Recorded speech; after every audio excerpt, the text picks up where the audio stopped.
dumating na easterlies ang dominanteng hangin na umiihip po sa malaking bahagi ng ating bansa, lalo na po sa silangan ng Luzon at Visayas. At meron pa rin pong intertropical convergence zone na nag-extend po sa may Mindanao at nakapalo po dyan ang dalawang banta ng sama ng panahon na ating binabantayan na nasa loob at labas ng ating area of responsibility. At base po sa latest update ng wind map, ang dalawang banta ng sama ng panahon na ito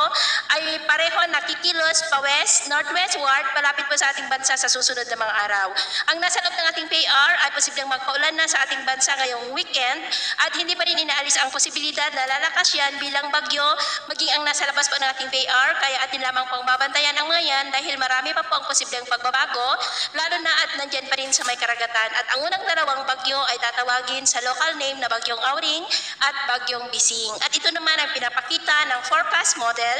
natin pong ginagamit hanggang po sa susunod na 2 linggo. At sa lagay ng ating panahon, ngayong madaling araw ay maayos naman ang panahon sa malaking bahagi ng ating bansa, pero may tsansa pa rin ng mga isolated rain sa ilang bahagi ng Quezon, coastal areas ng Aurora, Camarines Norte, Lobo, Marinduque, Palawan, Capiz, Cebu, Bohol, ilang bahagi ng Leyte, southern part ng Samar, Siargao, Mati, Zamboanga Peninsula, Sulu Archipelago at Sarangani. At mamaya po